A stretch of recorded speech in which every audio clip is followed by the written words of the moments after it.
Hello, नमस्ते, जय श्री कृष्णा। कैसे हैं आप सब? आई होप आप सब एकदम ठीक होंगे। आज मैंने ब्लाउज पीस का कपड़ा लिया है और उसका मेज़रमेंट मैंने लिया है 10 बाय 19 इंच और उसे मैंने फॉर्म सीट और नॉन ओवन के साथ अटैच करके इस तरह से क्विल्ट करके रेडी कर लिया है। और अब हमें उसे वहाँ ऊपर की साइड से हमें 1.5 इंच का मार्किंग करना है और फिर मार्किंग की जगह पे हमें इस तरह से कट लगा लेना है और सेम टू सेम इसी तरह हमें दूसरी साइड भी 1.5 इंच इतना मार्किंग करके वहाँ पे भी हमें कट लगा लेना है। तो एक साइड हमने मार्किंग कर ली, ये बस इसी तरह हमें दूसरी साइड भी मार्किंग कर लेनी है और फिर दोनों साइड से हमें कट लगा लेना है और फिर वहाँ पे हमें जिप को अटैच कर लेंगे। जिप को हम उल्टा रखेंगे और स्टिच करेंगे। यहाँ पे इस तरह से दोनों पार्ट को हमें अटैच करना है। तो दोनों पार्ट को अटैच करने के बाद हमें वहाँ पे प्रेस स्टिच कर लेनी है और सेम टू सेम इसी तरह हमें दूसरी साइड भी जिप को अटैच कर लेना है कट लगा के।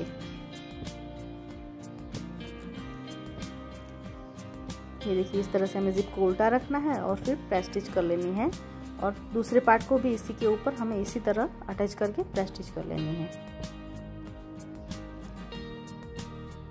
अब हमें इसके अंदर रनर को इंसर्ट कर लेना है। दोनों जिप के अंदर रनर को इंसर्ट कर लेंगे हम। अब हमें क्या करना है, तो यहाँ पे सेंटर में से फोल्ड करना है और फोल्ड करने के बाद हमें दोबारा इस तरह से फोल्ड करना है दोनों पार्ट को और फिर हमें जो हमारा सेंटर बनता है वहाँ से हमें इस तरह से जो हमारा सेंटर बनता है वहाँ से हमें कट लगा लेना है। लेकिन उससे पहले हमें 2 पॉकेट बनाने हैं। तो हमें जो ऊपर का मार्किंग किया है उसी के मेज़रमेंट का हमें 2 नॉन ओवन का पार्ट कट करना है 2 पॉकेट के लिए और फिर उसी इस तरह से इसके ऊपर हमें रख के अटैच कर लेना है। तो हमारे दोनों पॉकेट अटैच हो चुके हैं, बन के रेडी है। अब हमें जो कट लगाना था सेंटर में, यहाँ पे इस तरह से मार्किंग कर लेंगे और फिर वहाँ पे हम कट लगा लेंगे।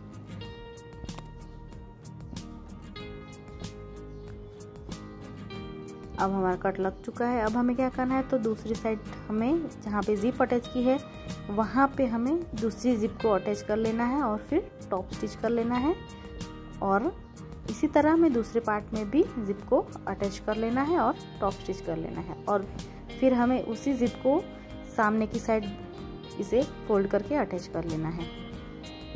अब हमें इसे ओपन कर लेंगे और फिर यहाँ पे भी टॉप स्टिच कर लेंगे और दूसरे पार्ट को भी हमें इसी तरह इसे ओपन करके वहाँ पे भी हमें टॉप स्टिच कर लेना है और दोनों पार्ट के अंदर हम अब रनर को इंसर्ट कर लेंगे। जो हमने दोनों पार्ट रेडी किए हैं उन दोनों पार्ट में हम रनर को इंसर्ट करके रेडी कर लेंगे और फिर इसे दोनों साइड को एकदम स्टिच हो जाने के बाद इसे हमें उल्टा कर लेना है और उसे उल्टा करने के बाद हमें दोनों साइड से स्टिच कर लेना है। इस तरह से उल्टा कर लेंगे हमें पार्ट को और जो सेकंड स्टिच के अब दोनों पार्ट को हम सामने की साइड से इस तरह से दोनों साइड से स्टिच कर लेंगे और फिर ये दोनों पर्स को हम सीधा कर लेंगे। ये देखिए, इस तरह से हमारी 2 अलग अलग पर्स हमारी बन के रेडी है। आप इसे सिंगल ही यूज़ करना चाहते हैं तो आप इसे अलग ही सिंगल ही यूज़ कर सकते हैं। और अब हमें क्या करना है, इसे सीधा कर लेने के बाद इसे अच्छे से सेट कर लेना है। ये देखिए, हमारे 2 पर्स यहाँ पे हमारे रेडी है। अब हमें क्या करना है, तो दोनों पर्स को यहाँ पे इस तरह से सेंटर में सेट कर लेना है और फिर यहाँ पे हमें इसे स्टिच कर लेना है। तो इस तरह से हमारा 4 पॉकेट वाला मिनी क्लच हमारा पर्स बन के रेडी है। तो आपको हमारा वीडियो कैसा लगा? अगर आप चाहे तो इसे ऑर्गेनाइज़र की तरह भी यूज़ कर सकते हैं। बहुत सारी चीज़ें आप इसके अंदर ऑर्गेनाइज भी कर सकते हैं। तो आपको हमारा वीडियो कैसा लगा हमें कमेंट करके ज़रूर बताइए और वीडियो को जल्दी से लाइक कर दीजिए। अगर आप हमारे चैनल पे नए हैं तो जल्दी से इसे सब्सक्राइब कर लीजिए। तो मिलते हैं नए वीडियो में नए आइडिया के साथ। इसी तरह के नए आइडिया लेकर हम रोज़ मिलते रहेंगे। तब तक के लिए बाय बाय, जय श्री कृष्णा।